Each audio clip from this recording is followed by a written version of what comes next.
Hello, सभी को आवाज सुनाई दे रही है? Yes sir. जी सर। Okay, yes sir. तो स्टार्ट करें। आई थिंक 30 लोग हो गए तो काफी है, और भी लोग आते रहेंगे। हाँ सर, स्टार्ट करें। तो लास्ट क्लास में हम लोग बात कर रहे थे हाइड्रोजन स्पेक्ट्रम के बारे में। क्या कोई दिक्कत चल रही है क्लास में?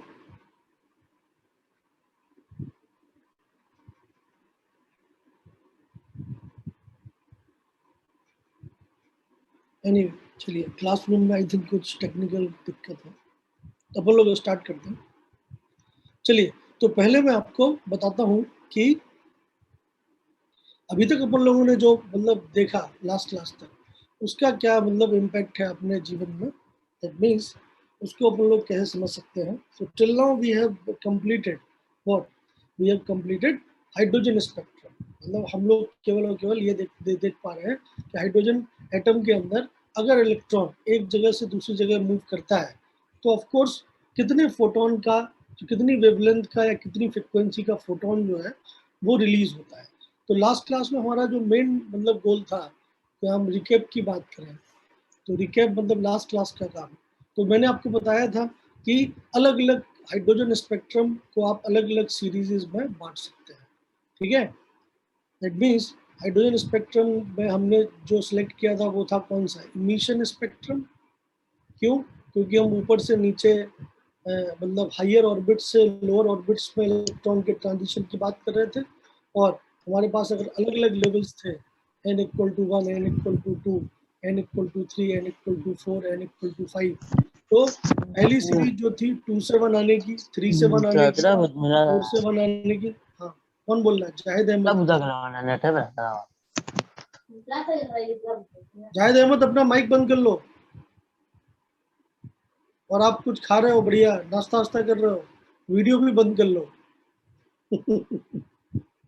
नहीं, सो लास्ट क्लास में मैंने आपको बताया था कि कैसे हायर ऑर्बिट से आपका जो इलेक्ट्रॉन है वो अलग अलग ऑर्बिट्स में आ सकता है। जैसे n इक्वल टू 1 में, n इक्वल टू 2 में, n इक्वल टू 3 में, n इक्वल टू 4 में, n इक्वल टू 5, और आगे की जो जितनी भी ऑर्बिट्स हैं ये हो गई आपकी इन्फिनिटी ऑर्बिट। ठीक है, E इक्वल टू 0। तो क्लियरली आप समझ सकते हैं कि अगर मैं किसी भी जनरल ऑर्बिट n से 1 में आता हूँ तो वो सीरीज कहलाती है लाइमन सीरीज। ठीक है, हमने यही देखा था लास्ट क्लास में। हमने अलग अलग सीरीजेस बनाई थी, और उन सीरीजेस में क्या क्या था, जब हम किसी भी n ऑर्बिट से 1 में आते हैं, मतलब n टू 1 वाली जो सीरीज थी उसका नाम क्या था, लाइमन सीरीज। उसके बाद n से जब हम किसी भी जनरल ऑर्बिट से 2 में आते हैं तो वो क्या, बल्मर वो, सर। हाँ, बाल्मर सीरीज। जब हम किसी भी n ऑर्बिट से 3 में आते हैं तो वो कौन सी सीरीज थी, बताइए? पाश्चियन सीरीज सर। बिल्कुल सही बात है, पाश्चियन सीरीज, वेरी गुड। और जब हम n से 4 में आते हैं तो कुछ एटलीस्ट 5 तक का नाम आपको याद होना चाहिए। तो n इक्वल टू 4 में कौन सी थी? Bracket sir. Bracket sir. बिल्कुल, सो ब्रैकेट सीरीज। और पी फंड सर। n से 5 में आते हैं तो P fund fund. Series. Fund sir. P नहीं बोलते हैं वैसे, फंड फंड सीरीज याद रखने के लिए पी फंड बोल सकते हो, बट यस जनरली sir, आपको okay, sir. फंड बोलना चाहिए। ठीक है, ओके सर। और अगला वाला हम्प्री था, वो सब ठीक है। General Humphrey. फॉर्मूला जो हमने देखा था, हमने जो जनरल फॉर्मूला निकाला था, जो सबसे इम्पोर्टेंट है, मोस्ट इम्पोर्टेंट अभी तक के डिस्कशन में, वो क्या था जी सर। कि if 1 by an lambda is equal to electron, RH. if an electron exhibit या shows transition between n1 orbit to n2 orbit और vice versa, ठीक है, then the wavelength of photon मतलब electromagnetic radiation emitted or absorbed will be how much? 1 by lambda is equal to RH Z square 1 upon N1 square minus 1 upon N2 square. So this was the final result जिसका हमें इस्तेमाल करना है। ठीक है, सबको clear है बात? जी सर। Yes sir. ओके, तो इतनी बात हम लोगों ने लास्ट क्लास तक की थी। इसके ऊपर सवाल जो थे वो मैंने आपको सॉल्व करने के लिए दिए हैं। इनफैक्ट मैंने आपके साथ एक डीपीपी भी भेजा है आपको कल ही, तो उसको ऑफ कोर्स आप उस अगर डीपीपी में देखेंगे तो आपको इस टॉपिक के ऊपर बहुत सारे सवाल देखने को मिलेंगे। जैसे एग्जाम्पल के तौर पे अगर आप डीपीपी देखते हैं तो उसमें आपका बहुत सारे सवाल, जैसे क्वेश्चन नंबर 4, ठीक है, क्वेश्चन नंबर 5 है, ये बहुत सारे सवाल है, क्वेश्चन नंबर 7, ये सब के सब बहुत सारे, मतलब 14 में से कम 4-5 सवाल तो आपको इस फॉर्मूले के ऊपर बेस्ड ही मिल जाएंगे। ठीक है, sir N1 orbit to N2 orbit और बाद में क्या लिखे है सर? वाइस वर्सा, मतलब उल्टा, मतलब कुल मिला के एनर्जी डिफरेंस ही तो था ये, hc/λ। ठीक है, तो अगर मेरा हायर ऑर्बिट से लोअर ऑर्बिट में आता है N1 से N2 तो उसे फोटोन इमिट करना पड़ेगा, और अगर वो लोअर से हायर में जाता है तो उसे एब्जॉर्ब करना पड़ेगा। ठीक है, तो दोनों ही काम को हम लिख सकते हैं। ठीक है, तो N1 से N2 जाए या N2 से N1 जाए। ठीक है, जैसे मान लेते हैं N1 है 1, N2 है 5, तो 5 से 1 में आएगा तो फिर क्या होगा, तो फिर उसे फोटोन रिलीज करना पड़ेगा। yes, और अगर 1 से 5 में जाएगा तो उसे फोटोन एब्जॉर्ब करना पड़ेगा सर। लेकिन 1 और 5 के बीच के जो डिफरेंस होगा एनर्जी का, उतनी के बराबर का फोटोन तो छोड़ना पड़ेगा, है कि नहीं? तो वो लैम्डा तो फिक्स आएगी, चाहे वो एब्जॉर्ब की हो चाहे वो इमिट की हो। ठीक है, तो जो N1 और N2 लेवल्स हैं बस आप उनको ढूंढ लीजिए। ठीक है, और बस उनको ढूंढने के साथ उनके बीच में जो एनर्जी गैप है उसके हिसाब से लैम्डा को निकाल लीजिए, बस इतनी सी बात है। ठीक है, तो अगर आप हायर ऑर्बिट से लोअर में आ रहे हैं तो आप उसी को लिख देंगे कि जो फोटोन निकलेगा उसका लैम्डा इतना होगा। अगर आप लोअर से हायर में जा रहे हैं तो फिर आप लिख देंगे कि भैया जो फोटोन एब्जॉर्ब होगा उसका लैम्डा इतना। ठीक है, समझ में आई बात? क्लियर है? Yes sir, clear. So this is the basic idea जो कि हम लोग अभी देखें कि भाई आपका जो 1/λ है। चलिए एक आप लोगों ने क्वेश्चन सॉल्व किए इसके या नहीं? घर पे जाके कुछ प्रैक्टिस वगैरह किया या नहीं, या छोड़ दिया? छोड़ दिया सर। छोड़ दिया सर, आज नहीं, कल नहीं किया सर।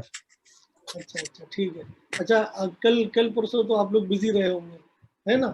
जो हमारी नई टीम है वो यस सर। आपके पास आई थी। मेरे को भी आना था, मैं नहीं आ पाया। Anyway, मैं अगली बार आऊंगा। चलिए ओके सर। आप आ जाते तो मजा आता सर। मैं आऊंगा ना अगली बार। चलिए, जैसे मैं आपको 1-2 सवाल सॉल्व करके दिखाता हूँ, मतलब आप भी ट्राई करिए, मैं भी, अब अगर आप नहीं कर पाएंगे तो मैं आपको एक्सप्लेन करता हूँ। जैसे पहला सवाल है, कैलकुलेट द वेवलेंथ। बहुत ही आसान लेवल पे अपन लोग काम करेंगे। Calculate the wavelength of radiation emitted producing a line in Lyman series.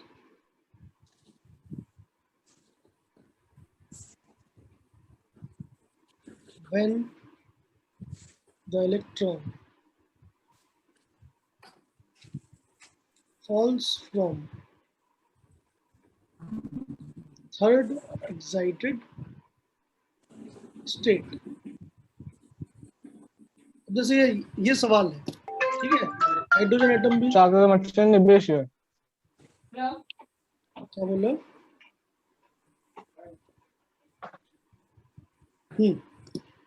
तो अब ये सवाल आपके पास गिवन है, पहले तो आप इस सवाल को पढ़िए। देखिए जब भी आपके पास न्यूमेरिकल सवाल हो तो न्यूमेरिकल सवाल को आप एक बार पढ़ लीजिए, उसमें जो जो डेटा गिवन है उसको आप अलग से लिख लीजिए ताकि आपको बार बार सवाल ना पढ़ना पड़े।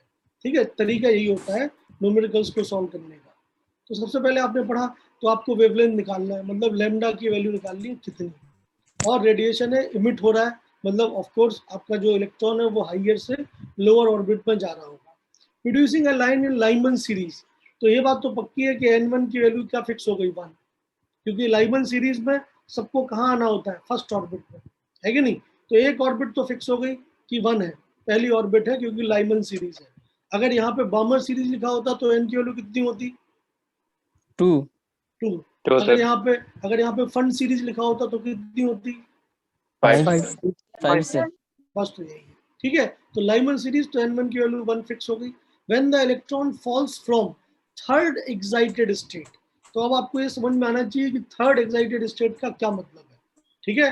पहली ऑर्बिट क्या होती है, ग्राउंड स्टेट। दूसरी ऑर्बिट क्या होती है, पहली ऑर्बिट को छोड़ के बाकी सारी ऑर्बिट्स क्या कहलाती है, एक्साइटेड स्टेट, ठीक है नहीं। तो पहली एक्साइटेड स्टेट कौन सी होगी, सेकेंड ऑर्बिट, बोलिए, ठीक है। जी सर। दूसरी एक्साइटेड स्टेट कौन सी होगी, थर्ड ऑर्बिट। और तीसरी एक्साइटेड स्टेट कौन सी होगी, फोर्थ ऑर्बिट, ठीक है नहीं। तो थर्ड एक्साइटेड स्टेट का मतलब क्या है, n इक्वल टू 4। तो n2 की वैल्यू हो गई 4। जैसे तुम्हें आपको n1 मिल गया, n2 मिल गया, तो लैम्डा तो निकल ही आएगा। So using the formula 1 by lambda is equal to RH z square 1 upon n1 square minus 1 upon n2 square। Hydrogen atom है तो z की वैल्यू भी कितनी हो गई, 1। तो आंसर आ जाएगा आपका 1 by lambda is equal to RH 1 square 1 upon 1 square minus 1 upon 4 square।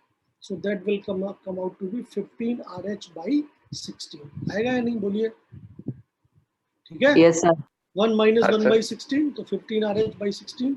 तो लैम्डा आ जाएगा कितना, 16 by 15 RH। अब RH की वैल्यू को आप सेंटीमीटर में डालिए या मीटर में डालिए, आपको दोनों ही वैल्यू याद होनी चाहिए। सेंटीमीटर में वैल्यू कितनी लिखवाई थी, 109678, याद रखने के लिए सेंटीमीटर इनवर्स। मीटर में डालोगे तो 109678, 2 जीरो लगा दो, मीटर इनवर्स डाल दीजिए यहाँ पे, आपको मिलेगा 16 by 15 इंटू 10967800 मीटर्स। इसको सॉल्व कर लीजिए आप, तो आपको एग्जैक्ट आंसर मिल जाएगा। तो एग्जैक्ट आंसर जो आपको मिलेगा वो मिलेगा 9 point something 9.7 into 10⁻⁻8 metres. Solve कर लीजिएगा, इतने ही मिलेगा। क्लियर है, क्लियर, समझ जी में आया? सर।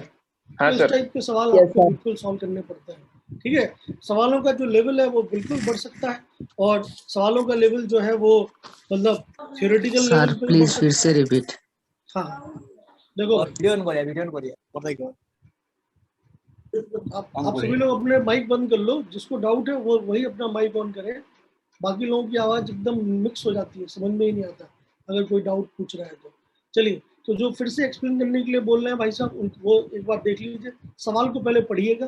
तो सवाल में लिखा है आपको वेवलेंथ निकालना है रेडिएशन का, तो लैम्डा निकालना है आपको। और producing a line in Lyman series. Lyman series का मतलब क्या हो गया, n इक्वल टू 1। समझ में आ रही बात? तो लाइमन सीरीज मतलब n इक्वल टू 1। तो when the electron falls from third excited state, तो देखो भाई, दो स्टेट होती है एटम की, या तो ग्राउंड स्टेट या एक्साइटेड स्टेट। ग्राउंड स्टेट का मतलब क्या होता है, फर्स्ट ऑर्बिट में है इलेक्ट्रॉन, और फर्स्ट के अलावा बाकी और जिसमें है वो क्या कहलाती हैं, एक्साइटेड स्टेट, है कि नहीं, ठीक है। तो पहली एक्साइटेड स्टेट कौन सी होगी, सेकंड ऑर्बिट। दूसरी कौन सी होगी, थर्ड ऑर्बिट। तीसरी कौन सी होगी, fourth orbit. That means third excited state का मतलब n की वैल्यू 4 है, ठीक है। मतलब जो भी आपको ट्रांजिशन हो रहा है इलेक्ट्रॉन का, वो 4 और 1 के बीच में हो रहा है, ठीक है। तो मैं सीधा फॉर्मूला लगा दिया 1 और 4 के बीच में, तो n1 की वैल्यू 1 लिख दी, n2 की वैल्यू 4 लिख दी, 1 अपॉन लैम्डा वाला फॉर्मूला लगा दिया। RH कांस्टेंट होता है, रेडबर्ग कांस्टेंट, उसकी वैल्यू मुझे पहले से ही याद है और आपको भी याद होनी चाहिए, वो डाल दीजिए, आपका आंसर आ जाएगा, ठीक है। ओके सर, आंसर ठीक है। 16 बाई। और किसी को कोई डाउट है, कोई परेशानी है, बताएं।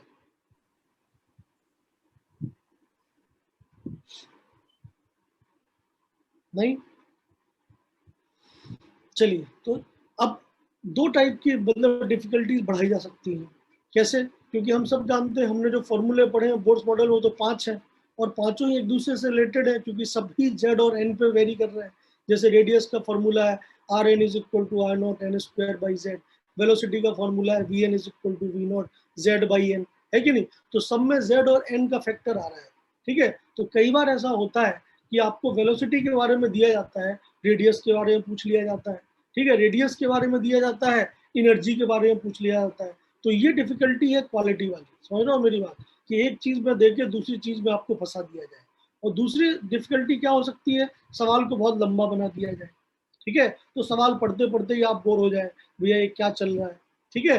तो दो टाइप की डिफिकल्टीज आपको इसमें मिल सकती है, क्वांटिटी वाली और क्वालिटी वाली। अभी तक तो जो सवाल दिए हैं मैंने वो एकदम आसान है, बट बिल्कुल क्वांटिटी वाली जो डिफिकल्टी है वो आप एक सवाल से देख सकते हैं। मैं आपको एक सवाल देता हूँ, जैसे क्वेश्चन है calculate the energy emitted, calculate the energy emitted when electron of 1 gram atom of hydrogen undergo transition giving the spectral line of lowest energy in visible region of its atomic spectra. Given that RH is equal to 1.1 into 10 to the power 7 meter inverse,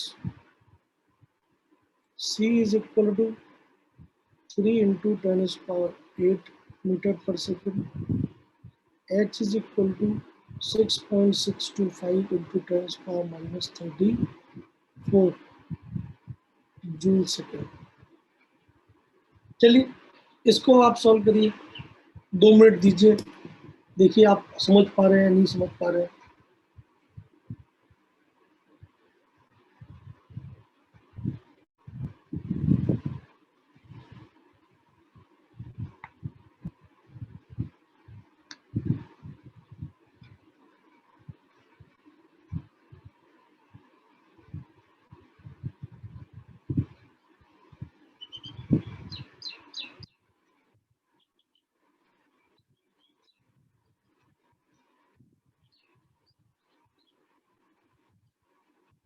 तो again मैं आपको बार बार यही बोलूंगा, मतलब मेरी तरफ से क्या आपको डायरेक्शन रहेगी।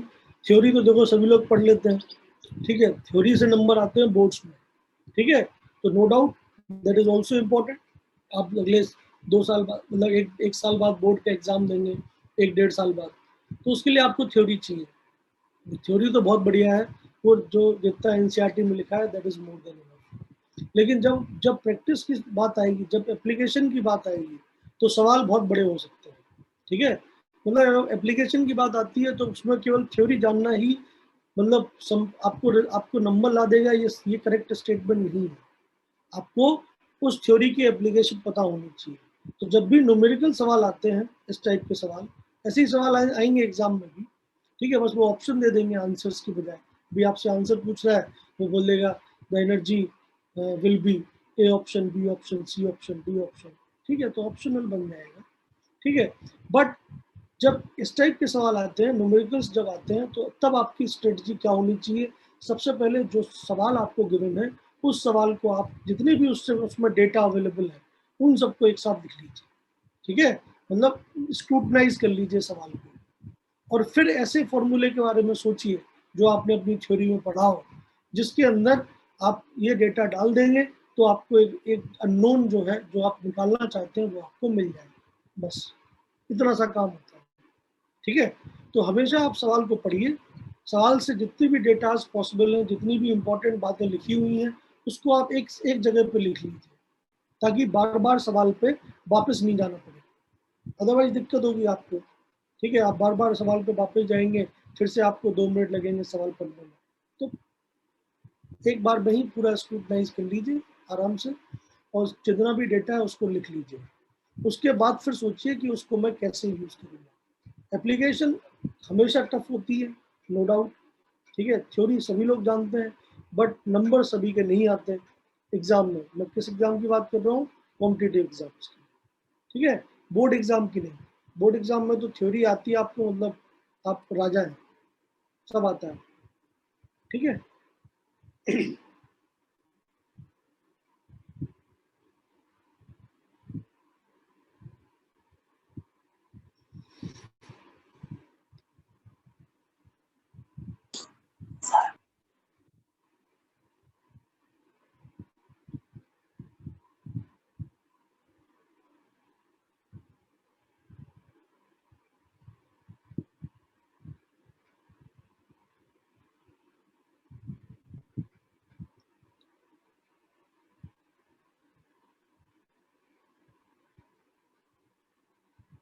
किसी को कोई दिक्कत है, कोई कुछ बोलना चाहता है?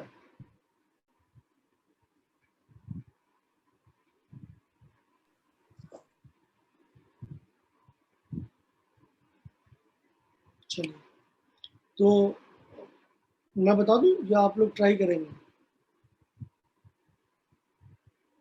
ट्राई करेंगे सर। ठीक है, मैं आपको 2 मिनट और देता हूँ, करिए, ट्राई करिए। सर 2 मिनट और रुकिए सर। हाँ हाँ, बिल्कुल बिल्कुल, करिए, ट्राई करिए।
सर सॉल्व कर दीजिए सर, कुछ प्रॉब्लम्स हो रहा है सर।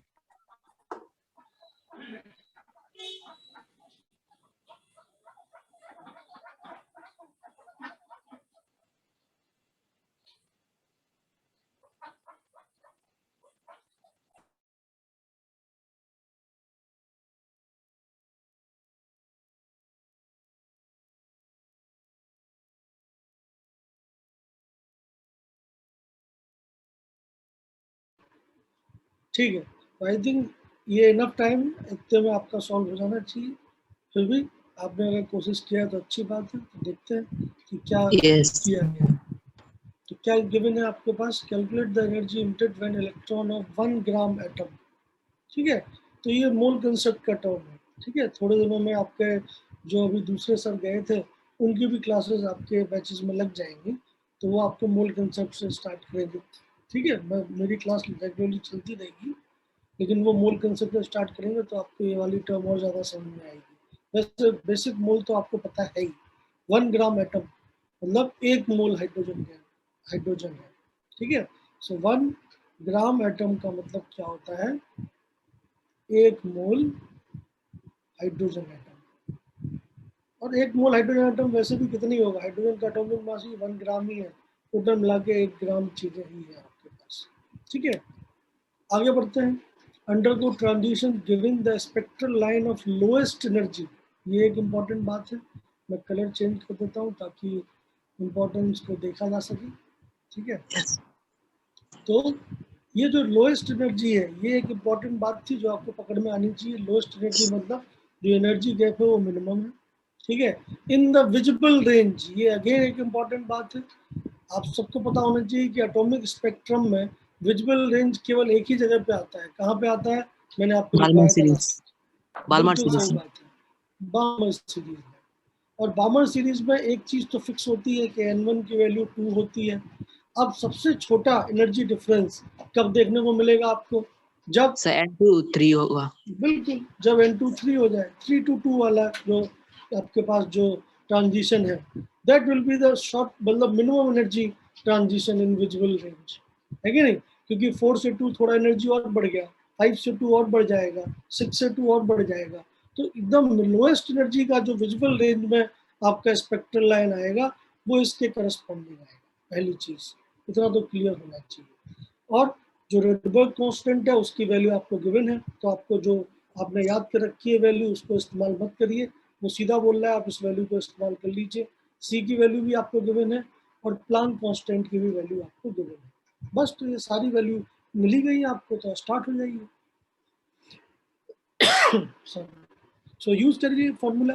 फॉर्मूला क्या था, 1 by lambda is equal to RH Z square 1/n1 square minus 1/n2 square. तो RH की वैल्यू हमें पता है, लास्ट में डाल देंगे। Z स्क्वायर तो 1 स्क्वायर हो ही गया क्योंकि हाइड्रोजन एटम की बात की जा रही है, हाइड्रोजन। तो Z की वैल्यू 1 हो गई, 1/2 स्क्वायर माइनस 1/3 स्क्वायर। सॉल्व कर लीजिए इसको तो आपको मिलेगा 1/λ is equal to RH 1/4 minus 1/9। कितना मिलेगा ये, 9 माइनस 4 हो गया 5 RH बाई 36। दोनों मिलेगा या नहीं, क्लियर है। सर ठीक है, Yes, sir. तो हमें देखो लेमडा तो निकालना नहीं है, तो हम फालतू में कैलकुलेशन क्यों करें लेमडा की, हमें तो एनर्जी निकालनी है। और एनर्जी तो निकलेगी HC बाई लेमडा, तो 1 बाई लेमडा हम सीधा इस्तेमाल कर सकते हैं, तो इसको नंबर 1 लिख दीजिए। ठीक है, क्योंकि हमें तो एनर्जी निकालनी है, क्योंकि कैलकुलेट द एनर्जी इमिटेड। हमें फोटोन की वेवलेंथ अगर पूछी होती तो मैं लेमडा के लिए से सॉल्व कर लेता, आंसर आ जाता। बट हमसे पूछा गया एनर्जी, तो हम उतना ही काम करेंगे जितना रिक्वायर्ड है। अब अगर हम फालतू में यहाँ पे लेमडा निकालने लग गए तो हमारा समय बढ़ जाएगा ना भाई। और एग्जाम के अंदर समय ही नंबर्स है, जो आदमी जितना इफिशिएंटली समय बचाएगा उसका उतना ही फायदा है, उसके नंबर उतने ही बढ़ेंगे। तो हम अब फालतू में समय बर्बाद नहीं करते हैं, हम आगे बढ़ जाते हैं। तो of course energy of photon कितना होता है भाई, अगर वेवलेंथ लेमडा है, अगर फ्रीक्वेंसी न्यू है तो होता है एच न्यू, अगर वेवलेंथ लेमडा है तो कितना होता है SC H by C by lambda. Lambda. तो बस तो H C by lambda use कर लीजिए। तो 1 बाई लेमडा को मैं अलग कर लेता हूँ, और एच और सी की वैल्यू आपको पता है ही। सो 1 बाई लेमडा की वैल्यू कितनी निकल के आई थी आपकी, 5 RH बाई 36। तो ये हो गया 5 RH by 36 into H into C. तो वैल्यू डाल दीजिए एच और सी की। सो 5 RH बाई 36, एच की वैल्यू है 6.625 इंटू 10⁻⁻34, सी की वैल्यू है 3 इंटू 10⁸8। इतने जूल्स आपका आंसर आ जाएगा। आर एच की भी वैल्यू डाल दीजिए। कंप्लीट जब आप सॉल्व कर लेंगे तो आपको आंसर मिलेगा अप्रॉक्सीमेटली 3.03 इंटू 10⁻19 जूल। आप सॉल्व कर लीजिएगा। So this will be the answer in first case. अब जितने लोग इसको आंसर मान लेंगे उन्होंने फिर गलती कर दी है। क्यों? क्योंकि आपको सिंगल एटम की एनर्जी नहीं निकालनी है। क्वेश्चन को फिर से पढ़िए। Calculate the energy emitted when electrons of 1 gram atom, समझ रहे हो या नहीं? मतलब Yes, sir. सिंगल एटम की एनर्जी नहीं, 1 मोल हाइड्रोजन एटम की एनर्जी निकालनी है आपको। समझ में आ रही बात? और एक Yes, sir. मोल में कितने एटम होते हैं? 6.02 to 10 बिल्कुल सही बात है, बिल्कुल सही बात है। Avogadro number. दैट मींस ये जो एनर्जी निकली है वो एक एटम की निकली है। आपको निकालनी है एक मोल के अंदर टोटल कितने फोटोन ऐसे निकलेंगे, तो आपको क्या करना पड़ेगा? तो दिस इज द, मैं अगर ढंग से लिखूं तो मैं लिख सकता हूँ द एनर्जी इमिटेड पर hydrogen atom, so that is equal to this much. This implies that the energy emitted per mole of hydrogen atom, that will be what? 3.03 into 10 power minus 19 into Na, Avogadro number. Solve कर लीजिए। That is 3.03 into 10 power minus 19 into 6.022 into 10 power 23 joules। Solve करेंगे finally तो आपका answer आएगा 182.5 kilo. So this will be your answer. तो ये energy थी पर एटम और ये एनर्जी है पर मोल। समझ में आई बात? देख लीजिए। So this will be your answer. किसी को कोई भी दिक्कत है समझ में बताएं। बोलो सर हम N2 की वैल्यू कैसे सर निकाला सर? देखो भाई, बहुत ही सिंपल सी बात है। अगर आपको बामर सीरीज पता हो तो बामर सीरीज क्या होती है भाई साहब बताइए? बामर सीरीज होती है 2 पे आने वाली सीरीज। सो 3 से 2, 4 से 2, 5 से 2, 6 से 2, इंफिनिटी से 2, यही तो है बामर सीरीज। बोलिए। Yes sir. आप बताइए, आप फिर बताइए सबसे छोटा गैप किस केस में है? 3 से 2। 3 से 2, बस यही तो आंसर है। ठीक है सर। लोएस्ट एनर्जी इसी में आ रही है। हाईएस्ट एनर्जी के लिए तो आपको यहाँ से यहाँ आना पड़ेगा। लोएस्ट एनर्जी इसमें, इसलिए लोएस्ट एनर्जी को पकड़ लिया गया। तो वही हम आपसे बोल रहा हूँ कि सवाल जो है एप्लीकेशन बहुत टफ हो सकते हैं। क्योंकि देखो अभी ये जो टफनेस है ये कैसे बढ़ाई उन्होंने? एक तो उन्होंने कुछ आपसे डायरेक्टली बोला नहीं, सब थियोरेटिकल लिख दिया, तो आपको दिमाग लगाना पड़ेगा कि N1 क्या है, N2 क्या है। फिर दूसरी चीज उन्होंने ये भी किया कि जनरली आधे लोग अगर समझ भी जाएंगे तो वो गलती से एक ही एटम की एनर्जी का आंसर लिख के आएंगे, और वो भी किसी न किसी ऑप्शन में होगा। समझ ही बात? ठीक है। yes, तो लोग सिंगल एटम का लगा के आएंगे और लोग ये नहीं पढ़ेंगे कि भैया कितने एटम थे 1 ग्राम में। समझ नहीं बात? ओके, तो ये दिक्कत वाली बात है। तो कई लोग क्या है, ऐसे ऑप्शन दे देगा वो 2-3 और एक ही ऑप्शन देगा ये वाला किलो जूल वाला।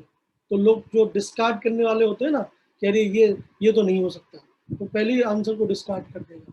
तो एग्जामिनर बहुत अलग अलग तरीके से आपके साथ खेल सकता है, आपकी साइकोलॉजी के साथ। क्योंकि एग्जामिनर हम जैसे लोग होते हैं, हमें पता है ना कि आप कहाँ पे क्या तुक्काबाजी मार सकते हो। ठीक है, हम उसी हिसाब से आपको सवाल देंगे। कोई एग्जामिनर ये नहीं चाहता कि स्टूडेंट के पूरे नंबर आए, यही चाहता है कि स्टूडेंट के मिनिमम नंबर आए। ये भी है साइकोलॉजिकली। चलिए, यानी क्लियर है सबको या नहीं? बोलो जल्दी। ओके, चलिए जी सर क्लियर है। अगर आपको क्लियर है तो क्यों ना आप क्या कहते हैं अपना, मतलब जो क्या कहते हैं आपको दिया है ना मैंने DPP, तो आपको DPP 3 मिला है। उस DPP 3 के जितने भी सवाल हैं उनको आप एक बार सॉल्व करके देखिएगा। ठीक है, दैट इज वेरी इंपॉर्टेंट। इसमें सारे सवाल आपको मिल जाएंगे जो आपको प्रैक्टिस करने हैं। क्लियर है? ठीक है जी सर। तो अभी आज की क्लास के बाद थोड़े सवाल प्रैक्टिस करिएगा। ओके जी सर। चलिए, अब एक और जो मतलब बार बार चीज मतलब पूछी जाती है वो होती है क्या? Number of spectral lines.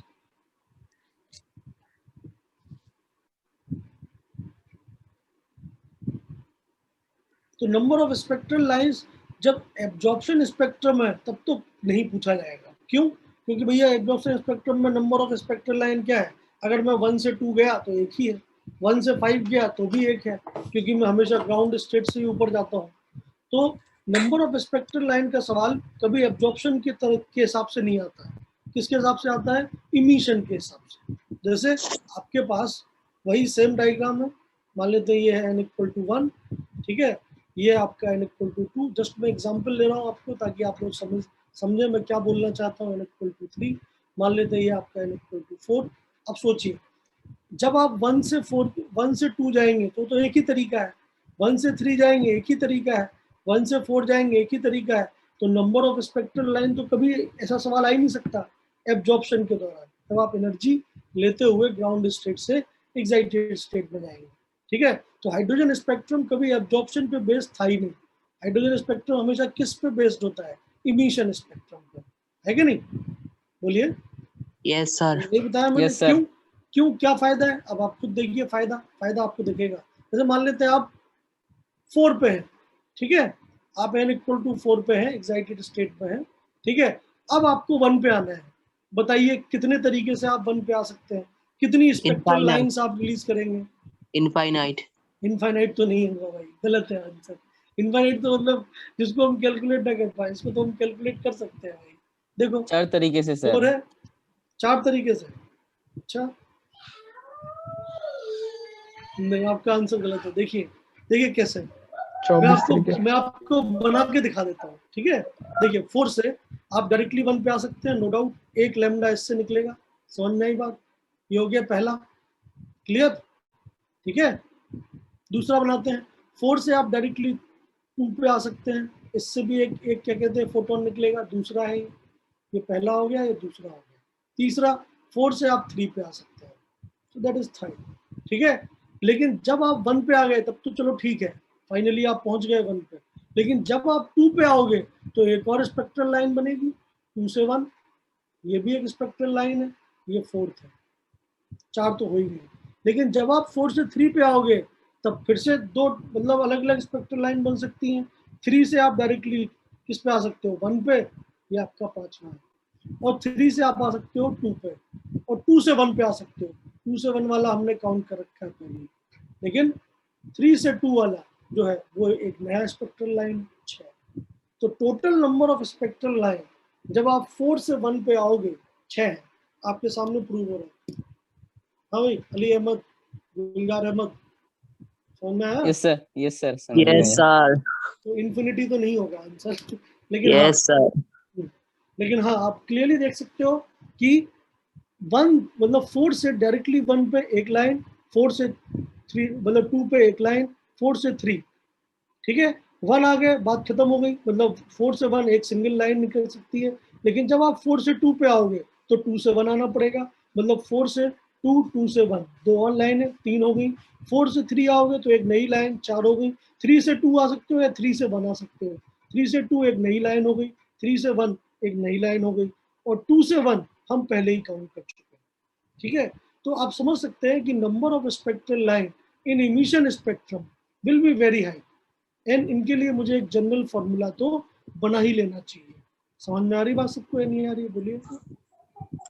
आ रही है सर। तो बहुत सिंपल तरीके से अगर आप समझें तो आप ये देख सकते हैं, जैसे मैं अगर फर्स्ट ऑर्बिट पे आना चाहता हूँ, सेकंड से 1 पे आने के लिए मुझे कितनी स्पेक्ट्रल लाइन लगेंगी? एक, इसके अलावा और कोई लाइन पॉसिबल नहीं है। देख लीजिए, है क्या? No sir. अगर मैं थर्ड से 1 पे आना चाहता हूँ तो बताइए कितनी स्पेक्ट्रल लाइन लगेगी? 2 सर। थर्ड से 1 पे आने के लिए, थर्ड से सीधा 1, थर्ड से क्या कहते हैं 2, और फिर 2 से 1। लेकिन अगर हम 3 से। कायदे से देखें तो 2 ही है, क्योंकि पहली लाइन तो काउंट हम कर ही चुके हैं। नई लाइंस तो 2 ही है, यस 2 सर। से 1 वाली तो हम पहले ही काउंट कर चुके हैं। इसी तरीके से आप बढ़ते जाइए तो आपको ये मिलेगा कि फ्रॉम nth ऑर्बिट, अगर मैं nth ऑर्बिट में हूँ, टू ग्राउंड स्टेट, तो जब आप nth ऑर्बिट में आएंगे तो नंबर ऑफ स्पेक्ट्रल लाइंस या नंबर ऑफ इमिशंस हमेशा क्या होते हैं? हमेशा होंगे आपके, क्योंकि n से अगर आप आ रहे हो मतलब आप nth ऑर्बिट हो, मान लेते हैं आप 4th ऑर्बिट में हो, तो बताइए 4th ऑर्बिट से 1 पे आने के लिए टोटल कितनी लाइंस लगेंगी? 6 लाइन। नहीं, 4th से सीधा मतलब 4th से आप कितनी और कितने ट्रांजिशन दिखा सकते हो? केवल 4 से, मतलब एक डंडा 4 पे होना चाहिए, बाकी बीच वाले डंडे। तो कितना, 4 से 1, एक ठीक, सर। 4 से 2, ठीक, 4 से 3, बोलो 3 से। ठीक। तो 3 डायरेक्ट लाइंस आप दिखा सकते हो, बाकी जो 3 है वो तो फिर आगे की लाइन नहीं आ रहा। तो मैं समझा रहा हूँ ना भाई, समझिए, वही समझा रहा हूँ कि आप nth ऑर्डर पे हैं, अगर आप 4th लेवल पे हैं तो 4th लेवल से डायरेक्टली कितने ट्रांजिशन पॉसिबल है, जिसमें एक एंड 4 हो और दूसरा एंड 3 2 1 हो, कितने पॉसिबल है? 4 से डायरेक्ट 1, 4 से 3, 4 से 2। 4 अगर इंक्लूडेड है तो 4 से केवल कितने ट्रांजिशन पॉसिबल है? 3। समझ में आ रही बात? वो अलग बात है कि जब आप 4 से 3 पे जाएंगे तो 3 से आगे के ट्रांजिशन पॉसिबल होंगे, बट अगर मैं केवल 4 को एक एंड फिक्स कर दूं तो 4 से 1, 4 से 2 और 4 से 3, ये 3 ट्रांजिशन डायरेक्टली 4 से पॉसिबल है या नहीं? बोलिए। Yes sir. ठीक है। Yes sir. अगर मैं 5 पे हूँ तो 5 से डायरेक्टली कितने ट्रांजिशन पॉसिबल है? 5 से 1, 5 से 2, 5 से 3, 5 से 4, है या नहीं? 4 सर। तो बहुत ही क्लियरली आप समझ सकते हो कि मैं एक जनरल स्टेटमेंट लिख सकता हूँ कि अगर मैं nth ऑर्बिट में हूँ और nth ऑर्बिट से मैं ग्राउंड स्टेट की तरफ आना चाहता हूँ तो नंबर ऑफ ट्रांजिशन कितने पॉसिबल है? पहले तो स्टैंडर्ड फॉर्मूला, हाँ बिल्कुल। तो nth ऑर्बिट से कितने पॉसिबल होते हैं? n-1 ऑर्बिट से कितने होंगे? Sir n-2। Similarly second orbit से कितना होगा? ऐसे करते जाइए। जैसे 5th ऑर्बिट से कितने हैं? 4। 4th ऑर्बिट से कितने हैं? 3। 3rd ऑर्बिट से कितने होंगे? 2। सेकेंड ऑर्बिट से कितना होगा? 1। और 1 से तो होगा ही नहीं क्योंकि आप पहले से ग्राउंड स्टेट में। समझ में आ रही बात? क्लियर है? दैट मीन्स अगर मैं total number of spectral line निकालूं, क्योंकि कॉमन लाइंस तो मैं बार बार काउंट नहीं करना चाहता, तो मैंने डिस्टिंक्ट लाइन निकाल ली कि n से कितनी, n-1 से कितनी डिस्टिंक्ट लाइन, n-2 से कितनी डिस्टिंक्ट लाइन, और धीमे धीमे करके मैं 2 पे पहुंच गया। That means total number of lines from nth orbit to ground state will be summation of I equal to 1 to n, n कितना होगा? n-1। समझ में आई बात? That means that will be equal to 1 plus 2 plus 3 plus कब कहाँ तक? n-1 तक। समझ में आ रही बात? बोलिए। हाँ सर। मैथमेटिक्स समझ में आए तो ठीक है, मैथमेटिक्स से आपको नफरत है मत समझिए, सीधा फॉर्मूला देखिए। हम जानते हैं, आपने बचपन में एक फॉर्मूला पढ़ा होगा क्लास 10th में कि शुरुआत के n डिजिट्स का सम कितना होता है? n इंटू n प्लस 1/2 होता है या नहीं? ये तो आपने जरूर पढ़ा होगा। नहीं पढ़ा है क्या? 1 प्लस अप टू n तक का सम कितना होता है? n इंटू n प्लस 1/2 होता है नहीं? हाँ सर। शुरुआत के n इंटीजर्स का नेट सम। तो यहाँ पे इंटीजर्स कितने हैं? n-1। तो सम कितना आएगा? अब n की वैल्यू लिख दीजिए n-1, तो n-1 into n-1 plus 1 divide by 2। तो आपका जो फॉर्मूला है उसको जिसको आपको याद करना है वो ये है। मैंने उस फॉर्मूला का प्रूफ भी आपको देने की कोशिश की है, लेकिन अगर आप लोग मैथमेटिक्स में कमजोर हैं, आपको मैथमेटिक्स से नफरत है, गुस्सा आता है देख के, तो सीधा जो डिब्बे के अंदर बंद फॉर्मूला है उसको याद कर लीजिए। बात खत्म। नहीं सर, नफरत नहीं है सर। नहीं, अगर नफरत है तो कोई बात नहीं, कई लोगों को होगी, आपको नहीं, अच्छी बात है, ठीक है, लेकिन कई लोगों को हो सकती है। इसलिए भाई साहब जिनको है वो सीधा फॉर्मूला याद करें कि nth ऑर्बिट से ग्राउंड स्टेट में आने के इतने तरीके पॉसिबल है, n इंटू n-1/2। अब आप अपना 4th वाला डाल के देख लीजिए कि मेरा आंसर सही आ रहा है नहीं। देखिए 4th से 1 पे आने के लिए n की वैल्यू क्या डालनी पड़ेगी? 4। सो 4 इंटू 3 डिवाइड बाई 2 कितना आएगा आंसर? 6 ही आ रहा था, है कि नहीं? Yes sir. क्लियर है? सर बोलिए। सर वो क्या लिखा सर, समझे नहीं। Number of spectral lines n summation n sir. मैंने बोला था। हाँ, तो यही दिक्कत होगा आपके साथ। बिल्कुल आपको मैथ पसंद नहीं है तो ये क्या है, शुरुआत के देखो n ऑर्बिट से कितनी है? n-1। ठीक है, n-1 ऑर्बिट से कितनी है? n-2। ऐसे नीचे आते जाइए तो 2 से कितनी है? 1। दैट मीन्स n से ग्राउंड स्टेट में आने वाली डिस्टिंक्ट लाइन कितनी है? 1 + 2 + 3 + 4 + 5 अप टू कितने तक, n-1 तक, ठीक है, n-1 तक। इसी चीज को मैथमेटिकली हम ऐसे लिख सकते हैं। अगर आपको मैथमेटिक्स समझ में नहीं आती तो ये तो समझ में आ रहा है ना, 2 से 1 में आने का एक तरीका, 3 से 1 में आने के 2 तरीके, 4 से 1 में आने के 3 तरीके, सिमिलरली n से 1 में आने के n-1 तरीके। तो टोटल तरीके कितने हो गए, 1 + 2 + 3 + up to n-1। Standard formula क्या होता है, ये होता है भाई साहब, ठीक है। तो इसमें n तक का डिजिट का सम है, मेरे को n तक नहीं चाहिए, मुझे n-1 तक चाहिए, तो मैं n की जगह पे n-1 डाल दूंगा इस फॉर्मूले में। तो इस फॉर्मूले जैसे ही मैंने n-1 डाला, मेरे को नया फॉर्मूला मिल गया n × n-1 डिवाइड बाई 2, ठीक है।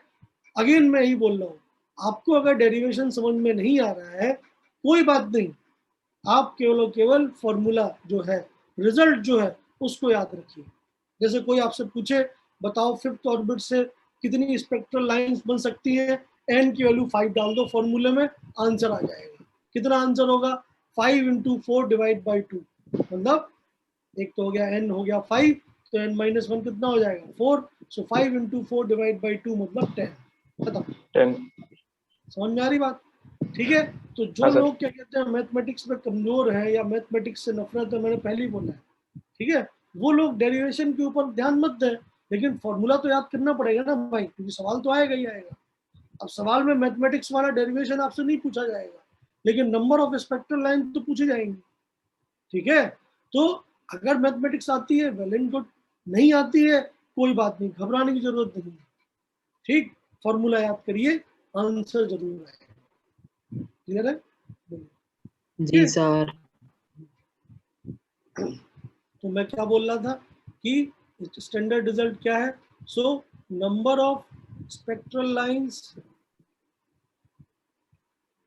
emitted by an electron in nth orbit to ground state will be equal to n into n-1 divided by. So this is the number of spectral line. जैसे example के तौर पे कोई आपसे बोले कि मेरा इलेक्ट्रॉन है, सो 4 इलेक्ट्रॉन इन 6th ऑर्बिट, मान लेते हैं आपका इलेक्ट्रॉन 6वीं ऑर्बिट में है, बताइए कितनी स्पेक्ट्रल लाइन रिलीज करके वो ग्राउंड स्टेट में आ सकता है, तो आंसर आएगा n = n की वैल्यू क्या डाल दीजिए 6, 15 होगा ना sir, 15 sir, 6 - 1 divide by 2, so 6 × 5 divide by 2, so that is equal to 15। Clear है भाई सबको बात, कोई कुछ कहना Yes, जी sir. सर। जी सर क्लियर। चलिए, अगर मैं आपको सवाल दूं तो आप सवाल आंसर निकालिए जल्दी जल्दी। Question, calculate the number of spectral lines released by atom in which electron is present in पहला पार्ट, 4th excited state दूसरा पार्ट, 2021 ऑर्बिट, 2021 चल रहा है ना, हाँ तो 2021 ऑर्बिट में, ठीक है। इसके बाद 10th ऑर्बिट,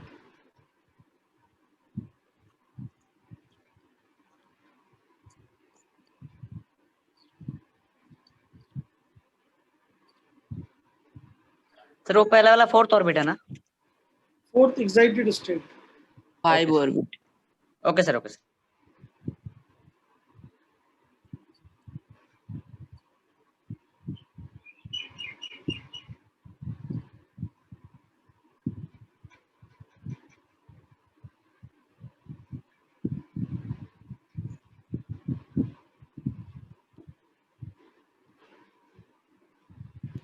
चलिए तो तुरंत तुरंत सॉल्व करिए और आंसर्स निकाल दीजिए।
जी सर।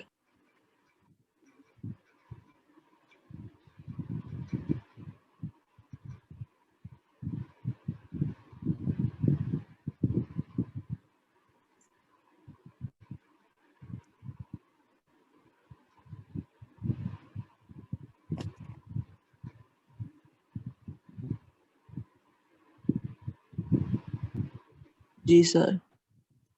या चलिए, Yes, सो sir.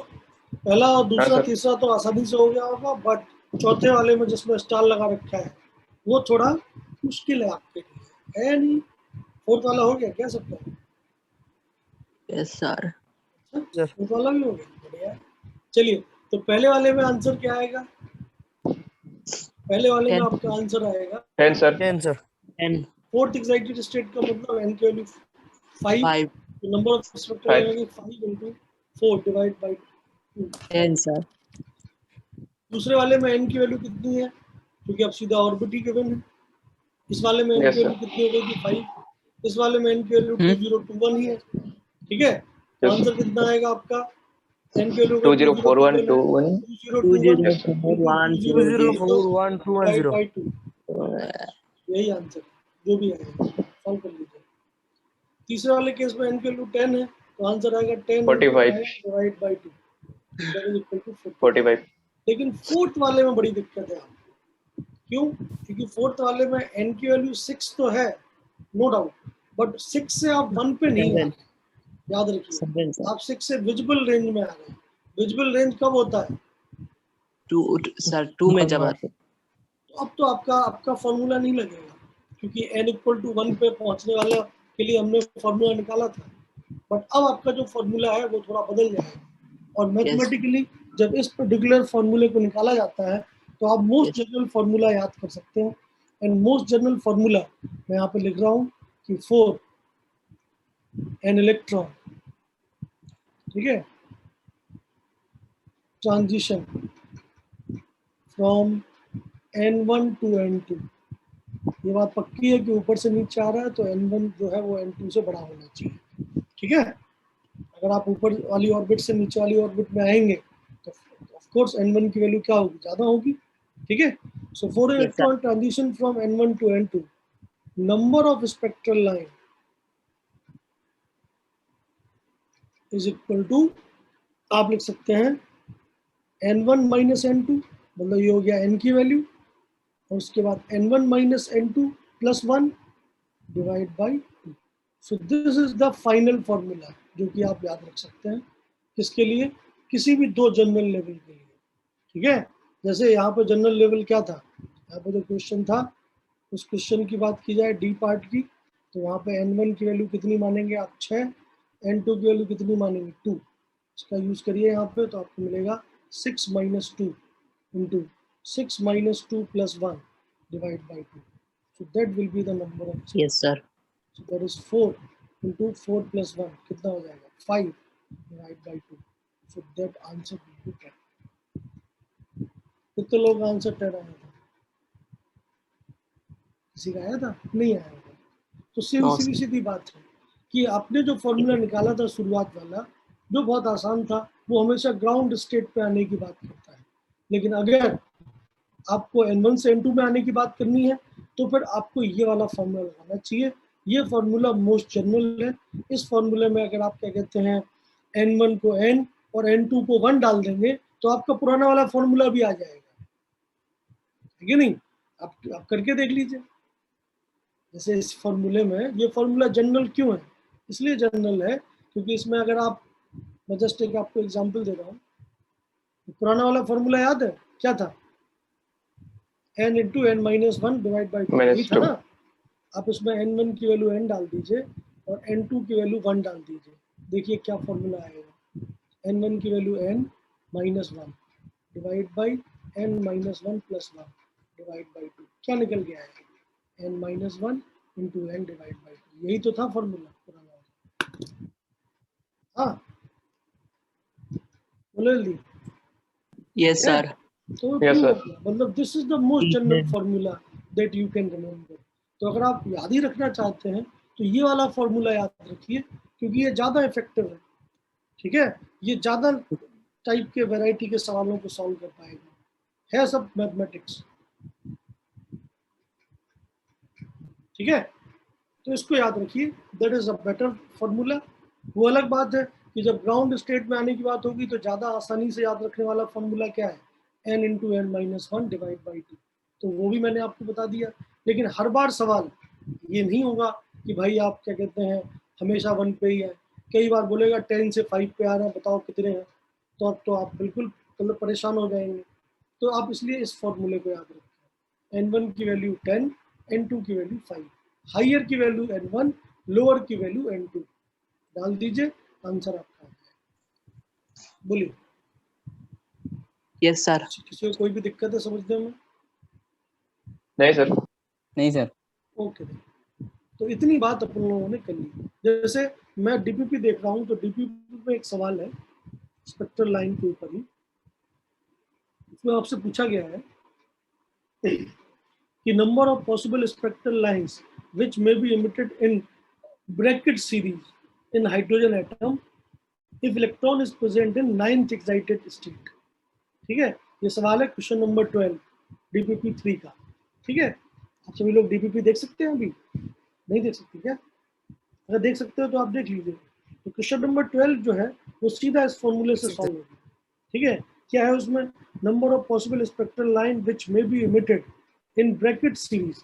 तो ब्रैकेट सीरीज के लिए बताइए कौन सा होता है लोएस्ट लेवल ब्रैकेट सीरीज? बताइए। पहला लाइमन, दूसरा रशियन सॉरी बामर, तीसरा बेलमर, तीसरा पैशन, उसके बाद सर 4 होता है सर। हाँ 4 सर। ब्रैकेट सर, फोर्थ वाला कौन सा होता है? Bracket sir. ब्रैकेट सर, हाँ, तो 9th एक्साइटेड स्टेट में है। 9th एक्साइटेड स्टेट मतलब कौन सी ऑर्बिट में है? 10th sir. 10th sir. Orbit में है। और कहाँ पे आना है उसे? ब्रैकेट सीरीज में आना है। तो एन की तो n2 की वैल्यू कितनी हो गई?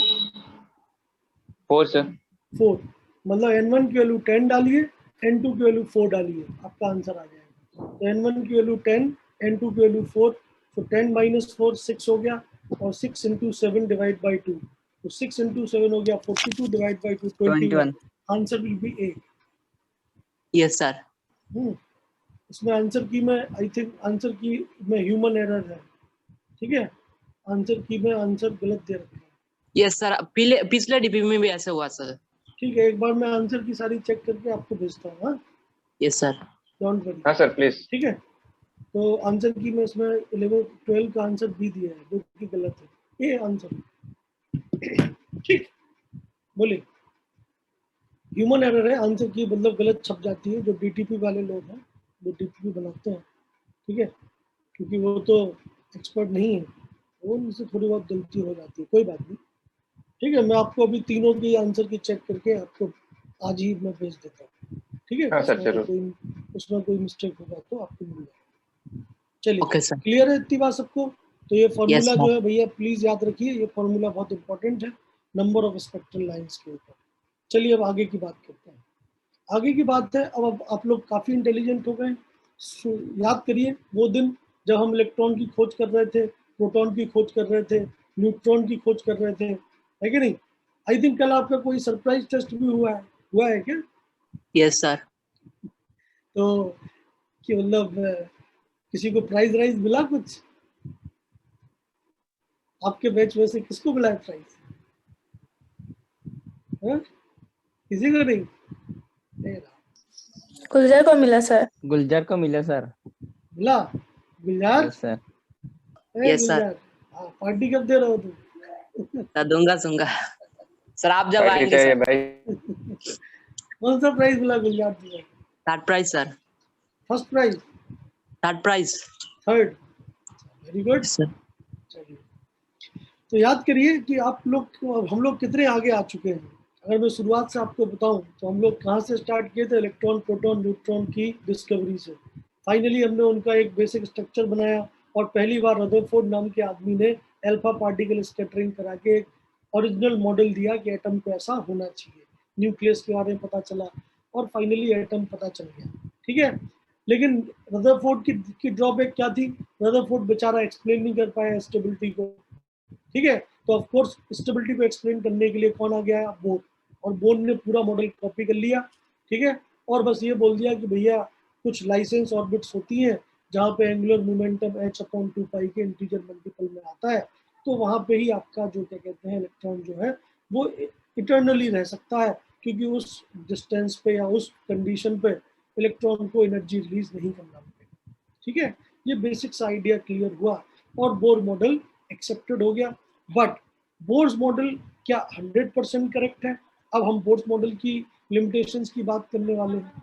ठीक है, तो बोर्स मॉडल की अगर हम लिमिटेशंस की बात करें तो हम एक लिमिटेशन तो हर बार 50 बार बोल रहे हैं। ठीक है, बोर्स मॉडल खत्म हो गया है यहाँ पे, क्योंकि हमने एटॉमिक स्पेक्ट्रा एक्सप्लेन कर दिया। ठीक है, इलेक्ट्रोमैग्नेटिक स्पेक्ट्रम, ये सब चीजें, एब्जॉर्प्शन स्पेक्ट्रा, इमिशन स्पेक्ट्रा, ये सब हमने एक्सप्लेन कर दिया।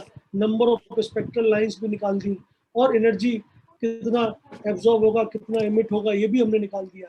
तो ऑफ कोर्स अब हम लोग बोर्स मॉडल को इफिशिएंटली समझ चुके हैं।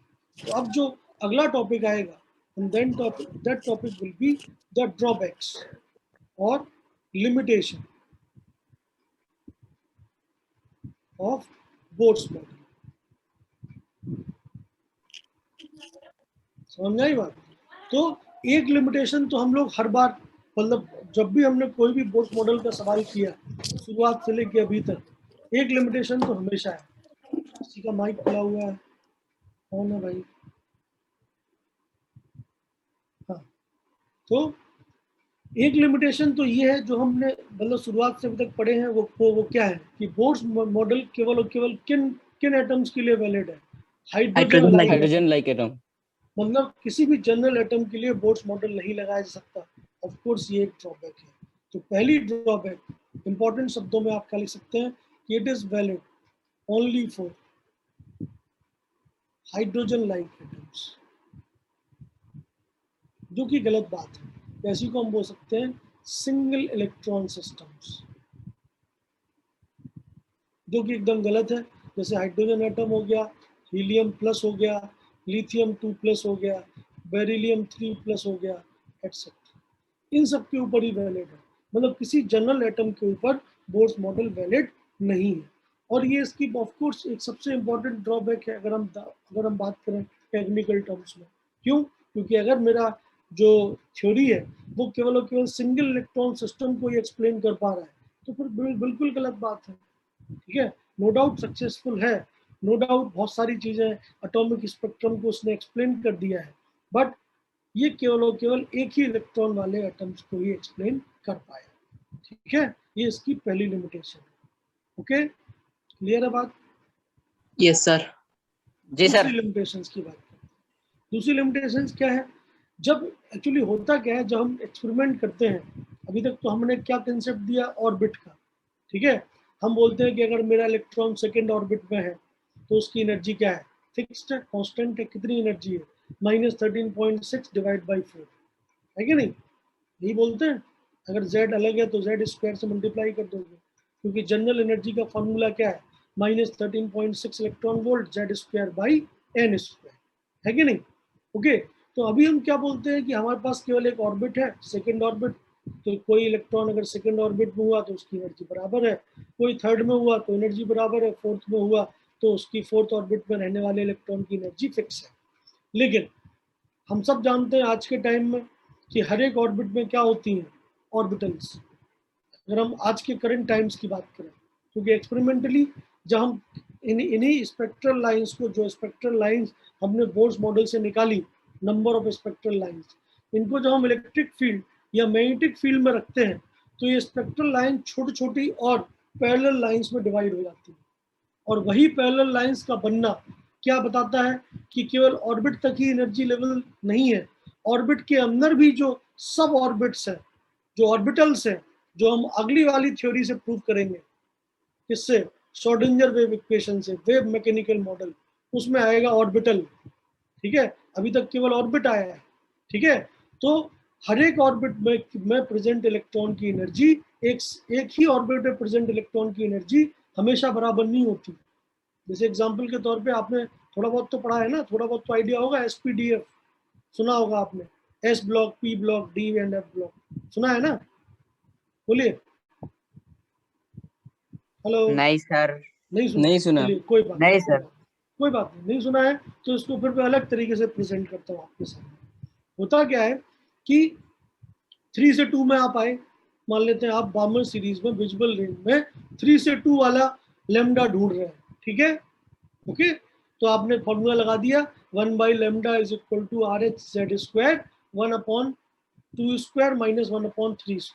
आपका आंसर आ गया, है कि नहीं? क्लियर? जी सर। समझ में आ रहा है? लेकिन देखा क्या गया कि जब एक्सपेरिमेंटली हम यही सेम काम करते हैं 3 से 2 वाला, तो मुझे लैम्डा की एक वैल्यू नहीं मिलती है, मुझे लैम्डा की एक से ज्यादा वैल्यूज मिलती है। क्यों? क्योंकि भाई साहब थर्ड ऑर्बिट में प्रेजेंट इलेक्ट्रॉन की एनर्जी फिक्स नहीं है। ठीक है, वो वेरिएबल है। उस वेरिएबल को एक्सपेरिमेंटली कैसे देखा जाता है, जब मैं electric field, strong electric field लगा देता हूँ या स्ट्रॉन्ग मैग्नेटिक फील्ड लगा देता हूँ।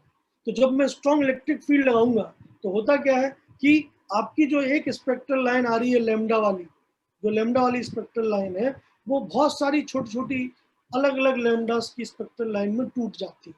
इसको हम बोलते हैं स्प्लिटिंग। मैं लिख देता हूँ, splitting of spectral line in strong, पहला इलेक्ट्रिक फील्ड, दूसरा मैग्नेटिक फील्ड।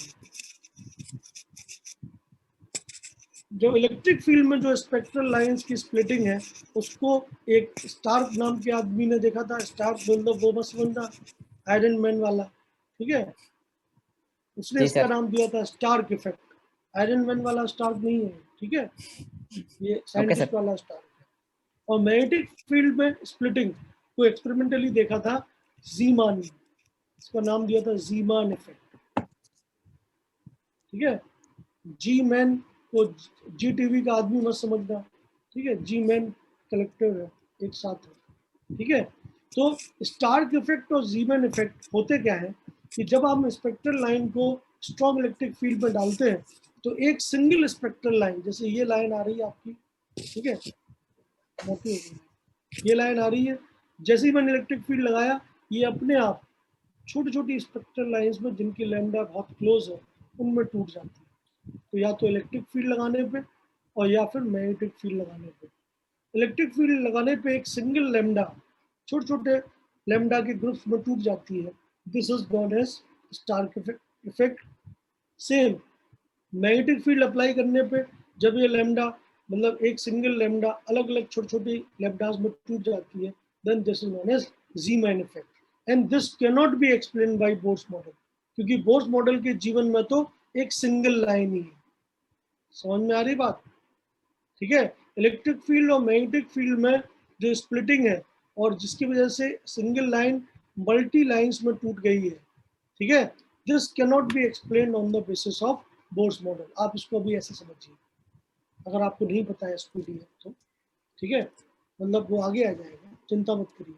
बट ये तो समझ में आ रहा है कि मैंने बोर्ड्स मॉडल से एक्सप्लेन करने की कोशिश की। बोर्ड्स ने क्या किया, बोर्ड ने बोला 3 से 2 में एक फोटोन आएगा जिसकी लैम्डा इतनी होगी, ठीक, तो समझ में आता है। लेकिन जैसे ही उस लैम्डा या उस लाइन के ऊपर हमने इलेक्ट्रिक फील्ड और मैग्नेटिक फील्ड अप्लाई की, तो या दूरबीन है ना, जब किसी चीज को आप मैग्नीफाई करते हो, दूरबीन नहीं मतलब वो जो माइक्रोस्कोप, तो जब माइक्रोस्कोप से उसे देखा गया इलेक्ट्रिक फील्ड के इन्फ्लुएंस में, तो वो एक सिंगल लाइन बहुत सारी लाइंस का नेट सम थी। समझ आ रही बात? And this particular thing is not explain by Bohr's model, क्योंकि बोर्ड्स मॉडल ये सब बातें बोलता ही नहीं। उसके लिए तो थर्ड ऑर्बिट की एनर्जी फिक्स है, सेकंड ऑर्बिट की एनर्जी फिक्स है, और अगर इन दोनों के बीच में ट्रांजिशन हुआ है तो स्पेक्ट्रल लाइन एक ही आनी चाहिए। तो बोर्ड्स के हिसाब से जो स्पेक्ट्रल लाइन एक थी, वो जीमान और स्टार्क के हिसाब से बहुत सारी स्पेक्ट्रल लाइंस का नेट सम थी, and that is not able to explain by Bohr's model. ठीक है, बोलिए। जी सर। ओके, तो ये दो चीज हो गई। सर इसमें किसी को कोई भी दिक्कत है तो प्लीज पूछिए। नहीं सर। ठीक है, तो ये स्टार्क इफेक्ट और जीमान इफेक्ट, तो कोई आपसे पूछे कि बोर्ड्स मॉडल की लिमिटेशन क्या है, तो आप बोल सकते हैं कि भैया ये केवल सिंगल इलेक्ट्रॉन सिस्टम के लिए वैलिड है, हाइड्रोजन लाइक एटम के लिए वैलिड है, बाकियों के लिए नहीं है। दूसरा, कोई पूछे कि और बताओ, तो बोलो कि भैया ये स्टार्क इफेक्ट और जीमान इफेक्ट को एक्सप्लेन नहीं कर पाता। ठीक है, इसके अलावा भी है, जरूरी नहीं इतना ही हो। तीसरा इफेक्ट अगर मैं बोलना चाहूँ तो मैं क्या बोल सकता हूँ, तीसरा पॉइंट मैं बोल सकता हूँ, it is not able to explain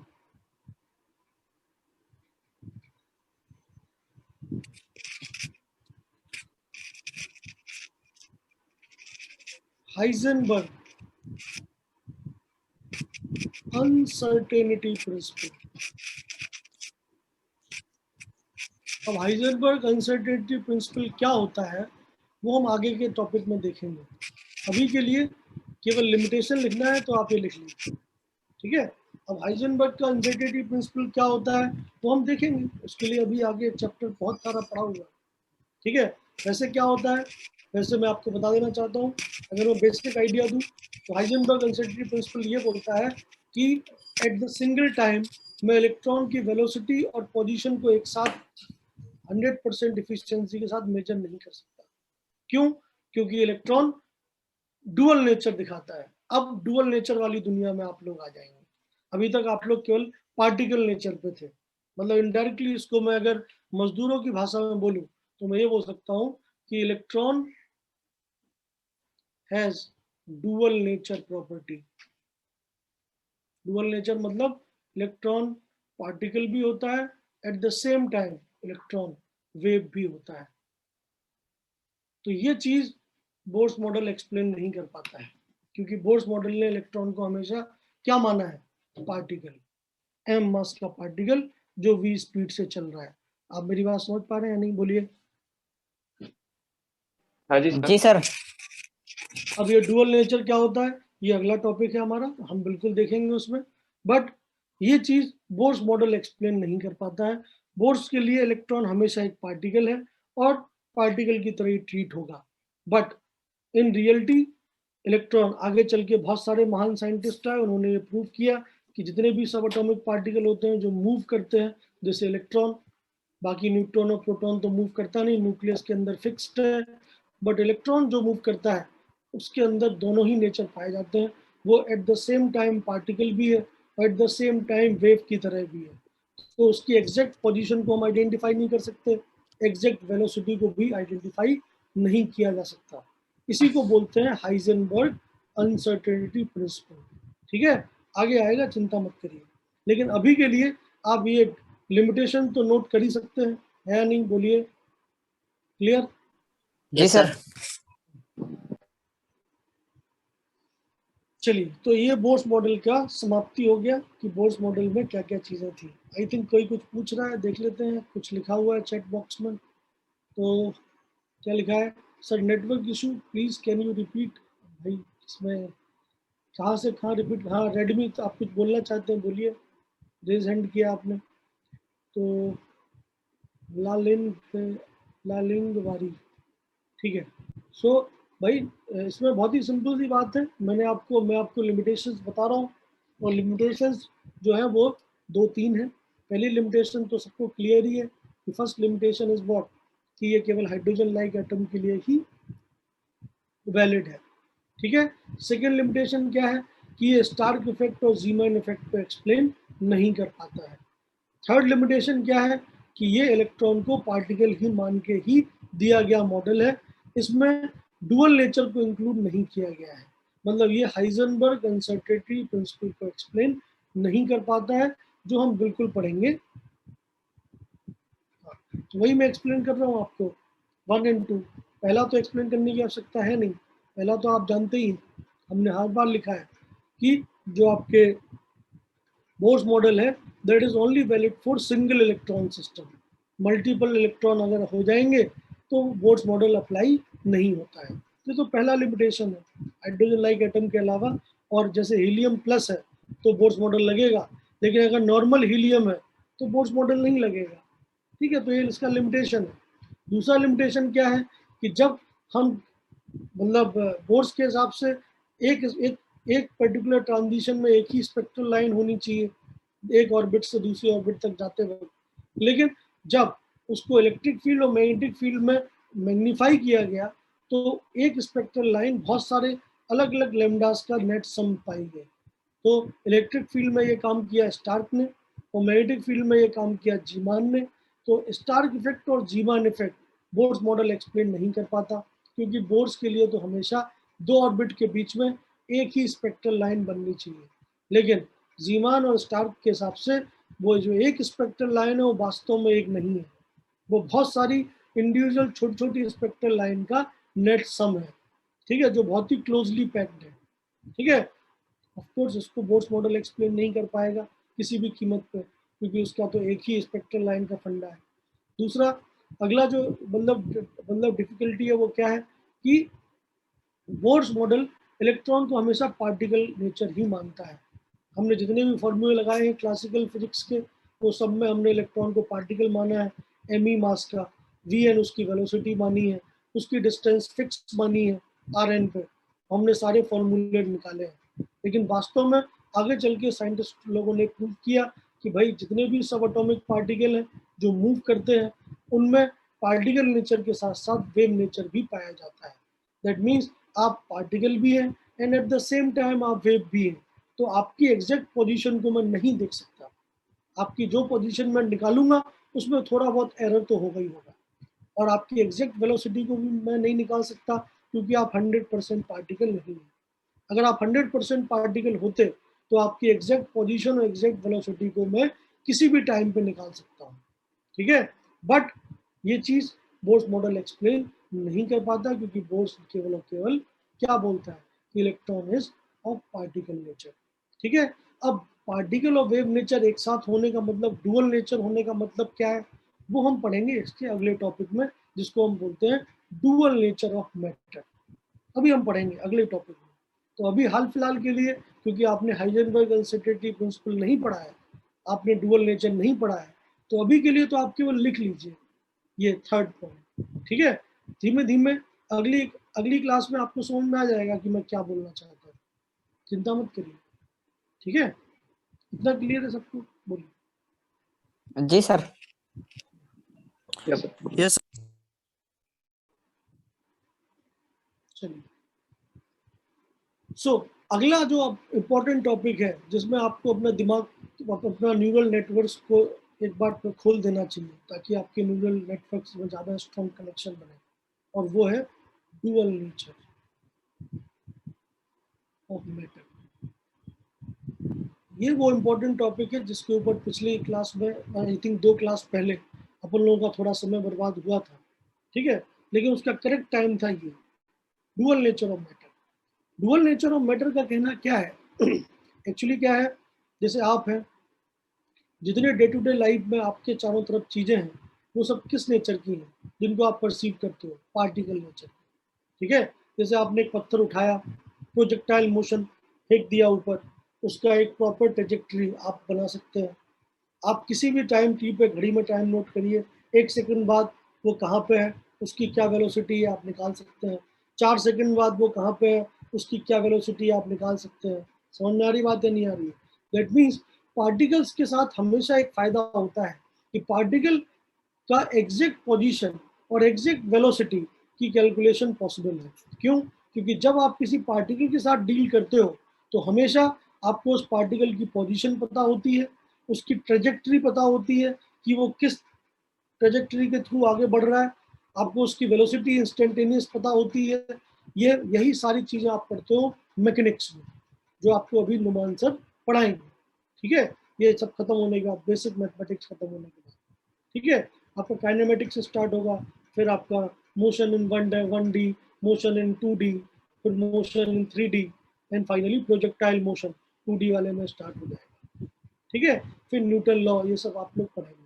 तो आप क्या करते हो, आप जब भी अपने नॉर्मल दुनिया में परसीव करते हो चीज़ों को, तो वो पार्टिकल नेचर की होती है मेनली। और पार्टिकल नेचर आप खुद अपने आप को कैसे देखते हो? क्या आपको अपने आप के ऊपर एक कोई वेव दिखाई दे रही है क्या? नहीं, आप अपने आप को पार्टिकल की तरह ही देखते हो। आपका जो पोजीशन है वो टाइम के साथ आप 100% एक्यूरेसी के साथ मेजर कर सकते हो। ठीक है, समझ में आ रही बात? ओके, तो आपकी दुनिया तक के जो पार्टिकल हैं, जिनको आप परसीव कर सकते हो, वो सब पार्टिकल नेचर के हैं। लेकिन जैसे ही मैं एटॉमिक रेंज में पहुंचता हूँ, जैसे ही मैं 10⁻⁻⁶ मीटर से नीचे पहुंचता हूँ, तो पार्टिकल और वेव की दुनिया में जो खिंची हुई लकीर है वो बहुत ही हेजी हो जाती है। क्यों?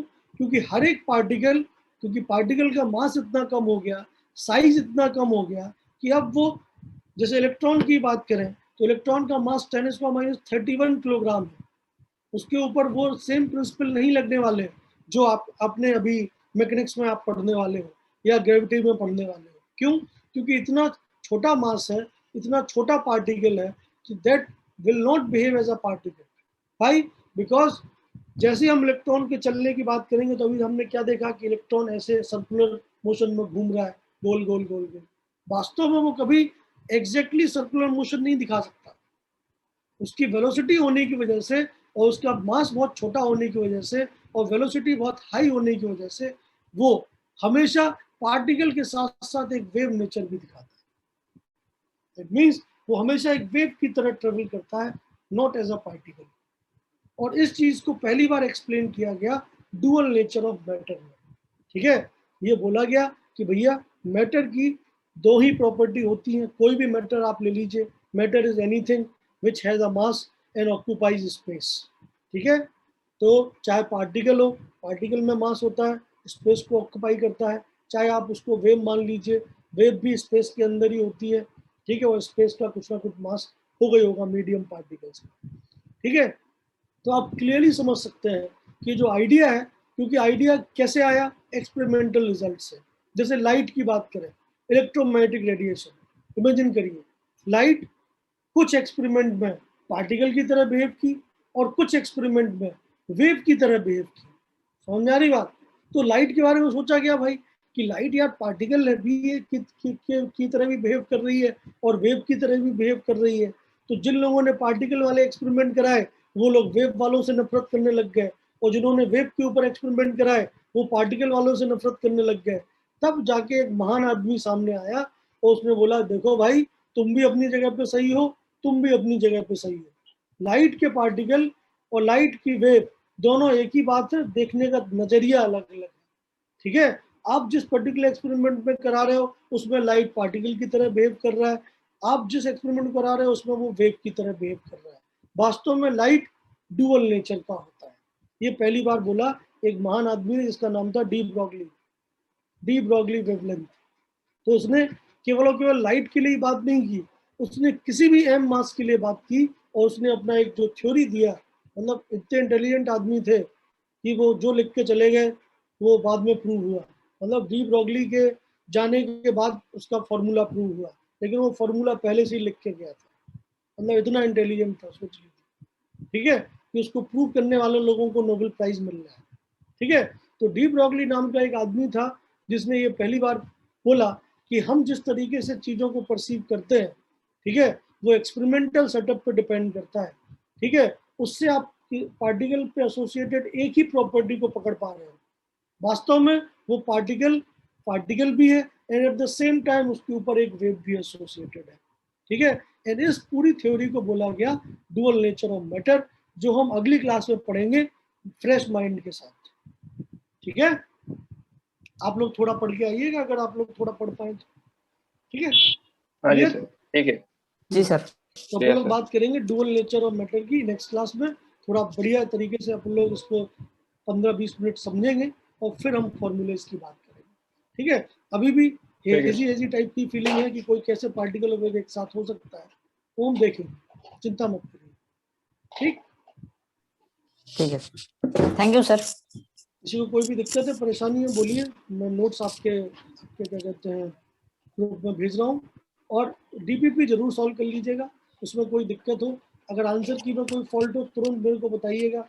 एक आंसर तो मैंने ही खुद बोल दिया, ठीक है, तो मैं एक बार चेक करके आपको बताऊंगा, बाकी आप जरूर बताइएगा, ठीक है। चलिए, thank you sir. Thank you sir, bye sir. Okay, bye. Thank you, sir. Bye bye sir.